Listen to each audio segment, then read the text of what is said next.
Olá, seja bem-vindo à STP-TV. A emissão de hoje é especial, é dedicada exclusivamente às notícias da semana. Assim sendo, convido a ver algumas reportagens com o carimbo STP-TV e a ficar atento aos meus comentários. A emissão começa precisamente com uma peça que diz respeito à situação no Burundi, que foi um dos temas centrais da Cimeira dos Ministros dos Negócios Estrangeiros dos 12 países da Conferência Internacional da Região dos Grandes Lagos, que se realizou em Luanda. Veja a reportagem, já de seguida irei comentar. A situação no Burundi foi um dos temas centrais da Cimeira dos Ministros dos Negócios Estrangeiros dos 12 países da Conferência Internacional da Região dos Grandes Lagos, que se realizou em Luanda. Inicialmente convocada para preparar a Cimeira de Chefes de Estado e do Governo da organização, realizada também em Luanda, a reunião dos chefes da diplomacia desta região africana ganhou redobrada importância face aos desenvolvimentos da crise político-militar no Burundi. A situação do Burundi é uma situação que tem, em tempos recentes, semelhanças muito próximas de algumas situações que têm sucedido sucessivamente, digamos, no continente africano. Costa do Marfim é um exemplo, o próprio Senegal é outro exemplo, o Togo também foi um exemplo, enfim, uma série de situações bastante semelhantes, inclusive a situação recente de Burkina Faso. O que é que se passa? Passa-se que nós estamos numa situação, numa conjuntura ainda de transição democrática em grande parte dos países africanos. É preciso dizer isso antes de dizer ou de tecer qualquer tipo de considerações. Segundo, grande parte desses países que estão em transição democráticas vêm de situações de guerra civil, como é exatamente o caso do Burundi. Terceiro, dizer também que grande parte destes países viveram momentos de transição de guerra civil para a democracia, que não é o mesmo que aquilo que eu disse no ponto 2. Isso quer dizer o quê? Que tiveram que criar instituições, tanto de peace building, ou seja, de pacificação do próprio país, como também digamos que de country building ou state building, ou seja, a criação do próprio país e do próprio Estado. O que é que acontece? Acontece que as instituições são muito frágeis, nomeadamente duas das grandes instituições que são basilares para um Estado de Direito democrático no sentido liberal, que é, primeiro, uma grande instituição, a maior instituição desses Estados de Direito, que são as Constituições. São Constituições frágeis, não se está muito habituado a entender a Constituição como base para toda a convivência democrática, logo ainda estamos em processo de interpretação e de aplicação das normas constitucionais. Elas têm que ser testadas, obviamente, com a realidade. O que se pede é que esse teste com a realidade que não seja um teste que ponha em causa a própria estrutura do Estado. E o que acontece é que sempre que a Constituição é chamada a ser interpretada e aplicada no contexto africano de transição democrática, temos problemas, o que é lamentável. E o problema surge, sobretudo, porquê? Sobretudo porque a segunda instituição, que é para aqui chamada, efetivamente, falta-lhe prestígio, falta-lhe força, falta-lhe capacidade para responder com a distância que essa segunda instituição deve ter, que é o que são os tribunais constitucionais. No caso do Burundi, ficou muito clara esse tipo de fragilidades e esse tipo de contextos, que é o Burundi vinha de um processo de peace building e também de state building. O que é que aconteceu? Aconteceu que o presidente Nkurunziza foi nomeado presidente para um primeiro mandato de forma excepcional, ou seja, com base numa votação feita na Assembleia do Burundi. Ou seja, foi um acordo entre todas as forças envolvidas que saíram do processo, digamos, de guerra civil, para que se escolhesse um personagem, uma personalidade que fizesse essa transição. Esse foi o seu primeiro mandato. O segundo mandato já advém de eleições livres e diretas dentro daquele contexto. A verdade é que caberia ao Tribunal Constitucional dizer, já que a Constituição diz que só são 2 mandatos possíveis por cada candidato, 2 mandatos sucessivos, digamos, e dizer e esclarecer se esse mandato, o primeiro mandato, era ou não um mandato constitucional aplicável a norma constitucional que limita os mandatos a 2 mandatos. Bem, o Tribunal Constitucional, do meu ponto de vista, demorou muito tempo a fazê-lo, também por culpa do presidente Nkurunziza, que lança a sua candidatura a 3 meses exatamente das eleições. É livre para o fazer, mas por cautela, porque o assunto já se vinha colocado na sociedade do Burundi com alguma antecipação. Por cautela, devia ter feito com mais tempo para dar também tempo ao Tribunal Constitucional de saber interpretar e aplicar e fazer aplicar a norma. Como é óbvio, criou-se um clima de desconfiança relativamente à ação do Presidente que deu naquilo que está a dar. Pergunta-me a mim, ou perguntar-se-ia, mas a situação é clara ou não é clara? Bem, isso pode ser alvo de muitas interpretações. Nós temos casos em África em que tribunais constitucionais, enfim, entenderam em sentido diverso. Mas os tribunais constitucionais, nós temos que também perceber que são órgãos de soberania e que têm autonomia para fazer o juízo que devem fazer. O meu problema com o presidente Nkurunziza é outro. É que, efetivamente, não é por acaso que forças da sociedade civil saíram para a rua manifestando com alegria a sua saída de poder quando se supôs que o golpe de Estado ou a tentativa de golpe de Estado tivesse sido bem sucedida. E é esse problema, o problema da pobreza extrema no Burundi, o problema da falta de crescimento económico do Burundi, o problema também de alguns desencontros da própria presidência, do próprio governo presidido pelo presidente Nkurunziza, com as centrais sindicais, nomeadamente a discussão muito prolongada da determinação do valor do ordenado mínimo e também problemas com as elites militares do país, que nós sabemos agora que um dos golpistas tinha sido despedido, tinha sido afastado do cargo de chefe da segurança do Estado muito recentemente. Portanto, estamos aqui perante um quadro muito propício a essa estabilidade que está a acontecer. O lamentável é que ela está a acontecer numa zona do continente que já está altamente fustigada com problemas de instabilidade políticas que, como é óbvio, enfim, desestabilizam ou despacificam toda a zona central de África, ou seja, aquilo que se considera a zona dos grandes lagos.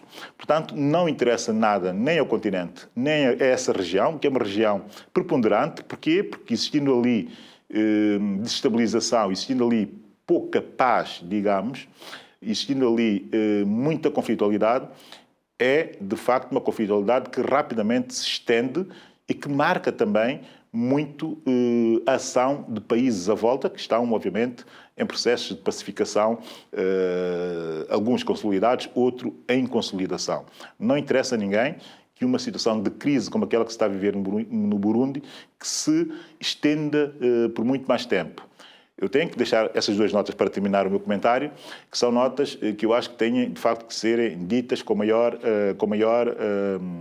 frontalidade. Primeiro, uma nota negativa para a Presidente da Comissão da União Africana, para a senhora Zuma. Já começámos a ter quase como uma tradição negativa, como é óbvio, e até, enfim, uma tradição, digamos que idiota, mas eu aqui estou a ser irónico, que é a União Africana, a Comissão da União Africana, a Comissão Executiva, raramente acertar nas declarações nos momentos de crise. Eu ouvi e li a senhora Zuma a aconselhar o afastamento do presidente do Burundi, ainda antes, se eu bem me lembro e se eu bem fixei os timings, de haver uma resposta do Tribunal Constitucional do Burundi. Isso não pode ser, obviamente, feito. Isso é leviano, isto é, cria incompreensões dentro do próprio cenário de crise e cria perturbações, que são perturbações que poderiam ter ido mais longe e que até agora não têm acontecido. Não nos podemos esquecer que a situação de crise ou de guerra civil que o Burundi viveu, coisa de 20 anos atrás, e que se prolongou por 12 ou 13 anos, deveu-se a problemas interétnicos. E até agora isto não aconteceu, ou seja, quer dizer que há juízo e que há a noção dentro do próprio Burundi que não há interesse em voltar aos tempos daquela guerra fratricida. Essa é uma nota negativa, que é a nota negativa para a União Africana, uma vez mais. Segundo, uma nota positiva. A nota positiva vai exatamente para o papel que Angola está a marcar, sendo, enfim, Angola, que preside a Comissão dos Grandes Lagos, que está a marcar exatamente naquela zona do continente. Pareceu muito bem que o MIREX, ou seja, que o Ministério de Relações Exteriores de Angola, tivesse retirado a carga emocional da situação de crise e colocado a discussão ou o debate da situação, o debate para a resolução da situação, em termos coletivos. O que é que Angola, ou o MIREX, fez nesse sentido? E daí a importância também de Angola estar no Conselho de Segurança como membro não permanente. Levou o assunto ao Conselho de Segurança como um assunto urgente. Para quê? Para envolver mais a comunidade internacional na resolução daquela situação, legitimando assim toda a transição pós-crise no Burundi. Uma medida acertadíssima. Segundo, trazer para essa conferência extraordinária que está a acontecer, ou que aconteceu agora, em Luanda, o assunto como assunto central. Portanto, também a discutir ao nível dos países africanos a situação, no sentido de que todos se envolvam no esforço de atenuação e da ultrapassagem desse momento de crise que se vive no Burundi.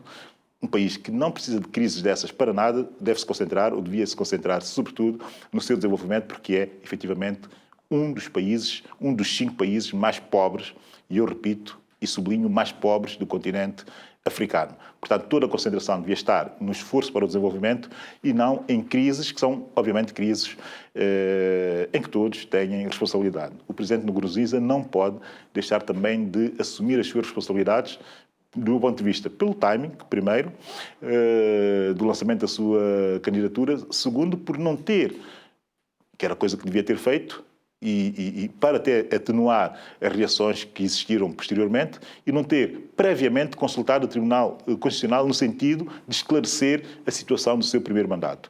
Um democrata e alguém que confiasse efetivamente nas instituições do seu próprio país teria procedido dessa forma, e seria dessa forma, se eu estivesse no lugar dele, que teria obviamente feito. É a melhor forma? Não sei. Parece-me mais correta todavia.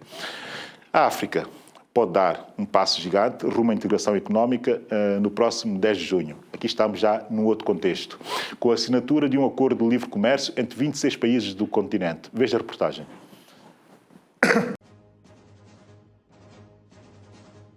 A África pode dar um passo gigante rumo à integração económica no próximo dia 10 de junho, com a assinatura de um acordo de livre comércio entre 26 países do continente. Os 26 países, integrantes de 3 comunidades económicas subregionais, lançarão um acordo de livre comércio nessa data, coincidindo com a realização de uma cúpula económica no Egito. Eu sou um defensor, como quem me conhece sabe, eu sou um defensor, e sou obviamente também um liberal, mas sou um defensor desse nível de integração económica, primeiro, no continente africano. Eu, enfim, quando digo integração económica, como é evidente, penso sempre também na livre circulação de pessoas, se calhar até, enfim, em paralelo com o processo da integração, também se deve colocar sempre a questão da circulação de pessoas. O que essa integração tem de crítico não é só, como muita gente diz, não é só a questão de haver países que estão em graus de desenvolvimento muito mais acentuado que outros. Não é, do meu ponto de vista, essa a primeira questão.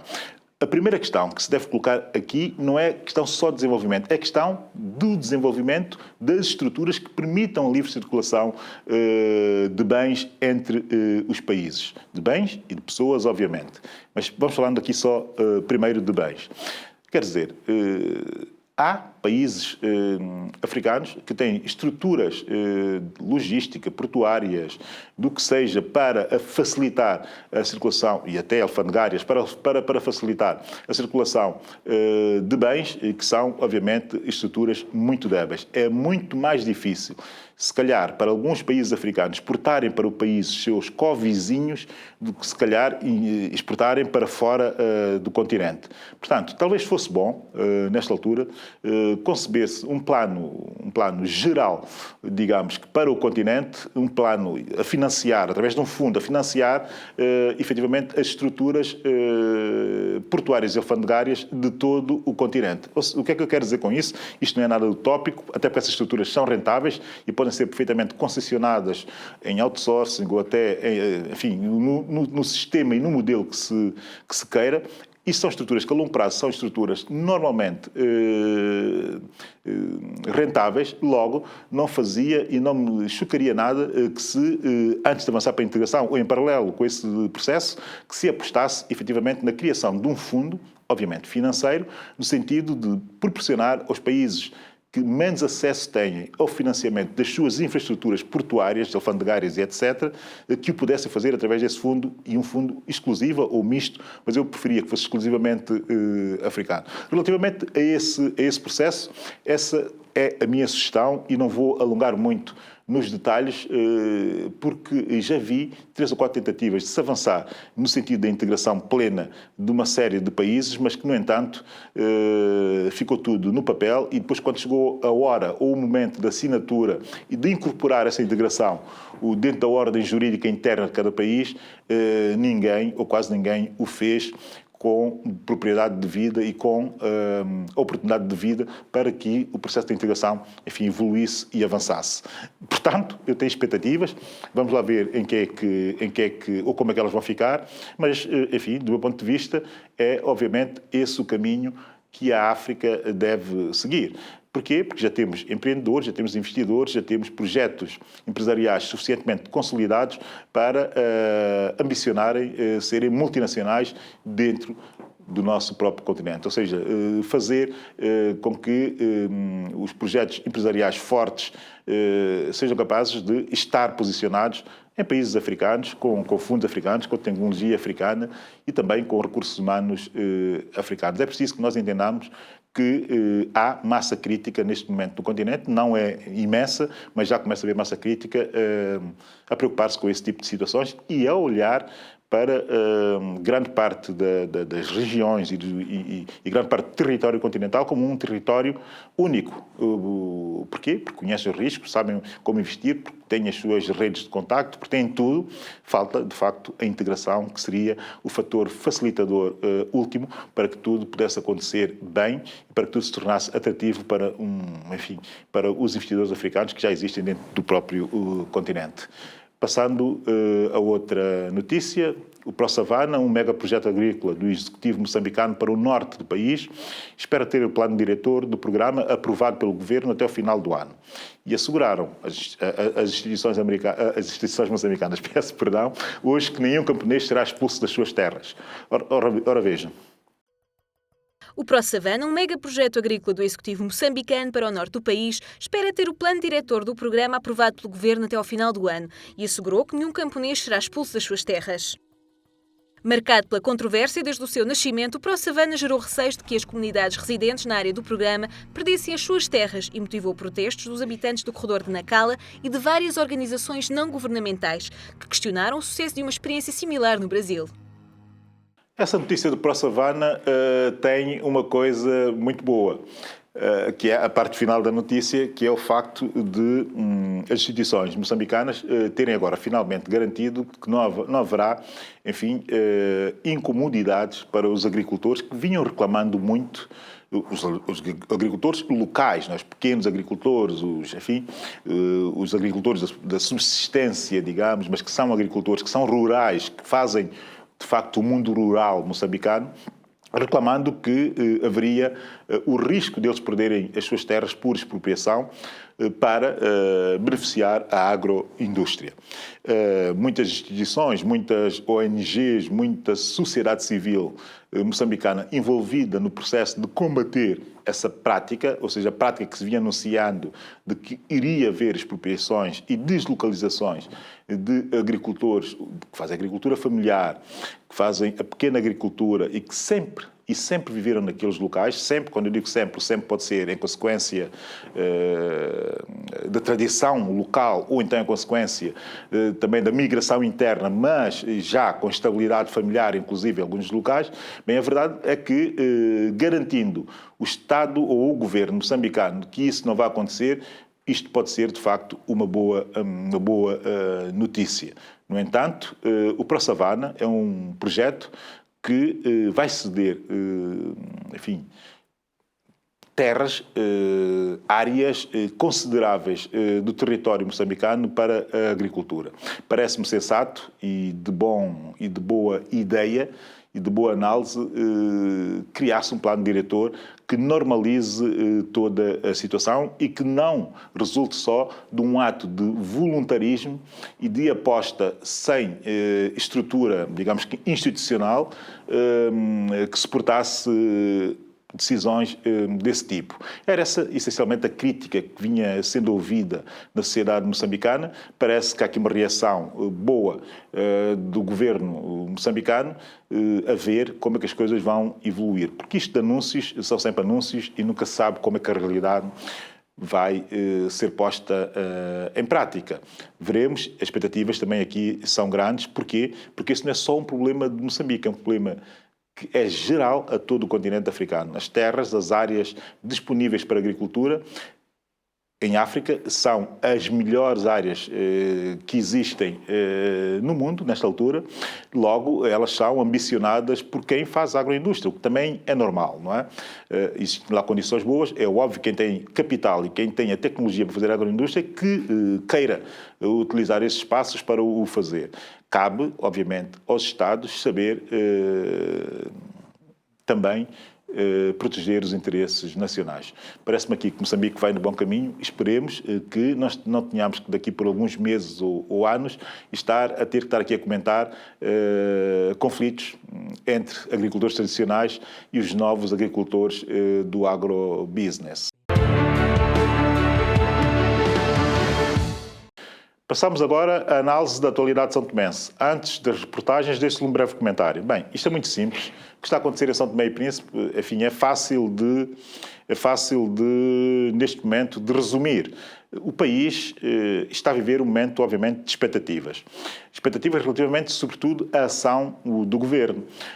Até agora não dá, o Governo já aprovou praticamente a generalidade do OGE, enfim, entra agora na especialidade, que também será obviamente aprovado, mas do meu ponto de vista isso é, enfim, um aspecto mais ou menos circunstancial da governação.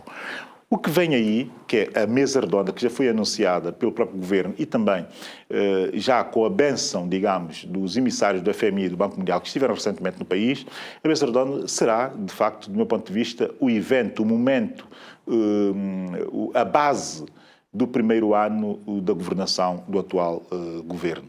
Tudo vai depender do sucesso dessa mesa redonda ou do insucesso dessa mesa redonda. Portanto, importa aqui saber, sobretudo, que modelo irá o Governo usar para a criação do documento que irá ser apresentado aos parceiros e aos investidores do país na mesa redonda que se prevê que seja lá para setembro próximo. Quer dizer, aqui há duas opções. Uma que é a opção mais ou menos seguida pela Guiné-Bissau, que tem um contexto e uma conjuntura diferente da nossa, mas, enfim, com a mesma necessidade de se desenvolver e de se capacitar. Não sei se será esse modelo, que é um modelo muito mais aberto, um modelo de um projeto que recebeu muitos projetos não propriamente promovidos pelo próprio Governo, mas na sociedade civil, em técnicos nacionais, dentro e fora do país, sempre à procura de competências para enriquecer aquele projeto que foi apresentado na mesa redonda em Bruxelas, isso no caso guinense, e também antecipando um diálogo com a sociedade civil e com a cidadania e com técnicos nacionais com muita competência, um diálogo à volta daquele documento e da projeção do documento. Digamos que essa opção é uma opção muito mais aberta, muito mais virada para a cidadania, digamos que uma opção pró-cidadania. Segunda opção possível, fechar e fazer toda a criação da documentação dentro do quadro da governação e com os consultores normais destas situações, que são os consultores das organizações multilaterais e ficar-se exclusivamente por aí. É possível um mix das duas coisas, que seria uma terceira opção. Veremos o que é que o governo de São Tomé irá fazer. A verdade é que as expectativas são grandes e são, do meu ponto de vista, ou estão todas, e devem ser mesmo colocadas, até na perspectiva pressionante, no sentido de que a mesa redonda tem que ser, de facto, um momento de sucesso, porque não há outra, e essa é a única opção que o governo e que o país têm para projetar e perspectivar os próximos tempos com a dinâmica, sobretudo com a dinâmica virada para a economia que o país carece. Portanto, é tudo que eu tenho a dizer relativamente ao que nós vamos ver sobre São Tomé e Príncipe, ou seja, enquadrar e dizer que a perspectiva tem toda ela, ou está toda ela, focada já, e desde já, e deve estar, desde já, na mesa redonda de setembro. Eram por volta das 7 horas da manhã quando o primeiro-ministro Patrício Trovoada chegou à ex-empresa agrícola Santa Catarina com destino à roça Dona Amélia, antiga dependência da referida empresa, onde o governo pretende construir uma cadeia de alta segurança. O local está a cerca de 6 quilómetros da antiga empresa Santa Catarina. Com uma via de acesso completamente degradada, a caravana governamental seguiu de carro pela mata dentro até onde a estrada permitiu o acesso às viaturas. Depois foi uma autêntica maratona entre vales, ultrapassou-se Derrocada, Matagal e finalmente despontou os escombros da antiga roça Dona Amélia. O chefe do governo viu o mapa do local e as condições do terreno em volta e decidiu. Eu vim cá com membros do governo ligados à Força de Defesa e de Segurança e o ministro substituto do Ministro da Justiça e algumas pessoas para vermos esse local e confirmarmos que de facto é o local mais apropriado para construirmos rapidamente, quando eu digo rapidamente, é iniciar as obras nas próximas semanas, de uma cadeia de alta segurança. A cadeia que nós temos hoje, toda a gente sabe há quanto tempo ela foi construída, é uma antiguidade, ela é uma cadeia em que há muita promiscuidade entre delinquentes menores e altos criminosos, também reclusos com comportamentos bastante agressivos. Nós então pretendemos termos essa cadeia aqui de alta segurança, uma cadeia que será construída com todos os requisitos para que de facto seja uma cadeia de alta segurança capaz de albergar criminosos, reincidentes e não só, para que de facto em São Tomé e Príncipe as pessoas que infringem a lei, os criminosos, os maldosos, sintam a mão pesada da justiça. Avançar para a construção de uma cadeia de alta segurança no país vem associar a um conjunto de medidas que o governo tem tomado para travar a onda de criminalidade de várias naturezas que têm emergido na sociedade santomense. Segundo o primeiro-ministro, a primeira fase da construção da referida infraestrutura prisional deve ficar concluída antes do final do ano. Temos estado a viver uma situação de aumento da criminalidade. O governo tem estado a tomar medidas. Essas medidas, em algum caso, têm tido algum resultado, mas ainda temos um longo percurso até que, a criminalidade deixa no nosso país para níveis, eu diria, nunca é aceitável, mas níveis razoáveis. Eu espero que até o final do ano essa cadeia de alta segurança esteja na sua primeira fase construída. Como sabe, é uma questão de segurança, eu não posso dar os detalhes dessa cadeia, mas eu posso vos assegurar que quem vier para aqui irá sentir de facto que a lei tem que ser respeitada e os comportamentos cívicos, o respeito da lei, o respeito pelos outros, pelos bens das pessoas, deve primar. Questionado sobre o destino a dar à cadeia central, Patrício Trovoada respondeu. Como eu disse, é uma cadeia de alta segurança. Por isso, não é toda a gente que virá para aqui. Nós temos que dar uma chance à reabilitação de todos, sobretudo os delinquentes menores. O que é que acontece hoje? Hoje, a cadeia é uma escola do crime, porque delinquentes menores estão misturados com pessoas que cometeram crimes de pena maior. Então vamos separar. Vamos pôr aqui aqueles que merecem estar aqui, que vão estar bem guardados, e vamos parar com essa situação em que as pessoas saem da cadeia, vão passear, vão passar fim de semana, alguém passa na cidade, lembra-se de cumprimentar, etc. Tem que haver regras. E para cada crime, uma sentença e um tratamento particular. Para além dos membros do governo e staff do gabinete do primeiro-ministro, fez parte desta caravana que deslocou-se esta sexta-feira à Roça Dona Amélia, no distrito de Lambá, onde o executivo de Patrício Trovoada vai avançar com a construção da cadeia de alta segurança. O representante da Motengil, empresa que vai realizar a obra. Nesta emissão especial não posso deixar de lhe dar, enfim, algumas sugestões que pode e deve colocar na sua agenda. A primeira sugestão, enfim, ou todas as sugestões se calhar, têm que ver muito com enfim, a data, que é a data obrigatória da comemoração do Dia da África, que é agora em final de maio. Portanto, tanto aqui em Lisboa como nos nossos países, Angola, Moçambique, São Tomé e Príncipe, Guiné-Bissau e em todo lado onde haja africanos que me estão a ver, já sabemos que em final de maio, naquela semana final de maio, que há uma série de conferências, de debates, de palestras, de eventos, de festivais, todos correlacionados ou relacionados com a comemoração do Dia de África.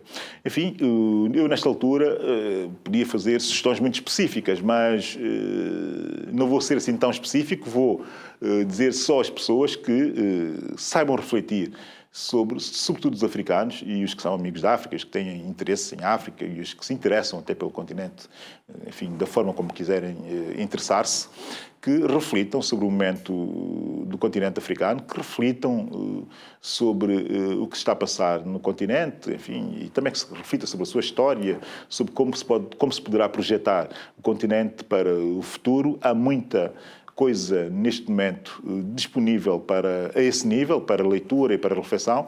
Portanto, façam isso de uma forma geral, mas sobretudo também não deixem de acompanhar os eventos. Eu vou aconselhar o da Conexão Lusófona aqui em Lisboa. Vai ser, enfim, muito na onda dos festivais da Conexão Lusófona, coisas muito multiculturais, coisas muito especiais até, com um ambiente muito jovem e fresco. Portanto, ir ao festival, acho que é no dia 23, agora, hoje, portanto, é ir e divertir-se, que a vida também é feita para isso. Por hoje é tudo, já sabe que pode e deve consultar as nossas emissões no YouTube e também no Facebook. O meu nome é Abílio Neto e esta é a STP TV, a sua nova televisão.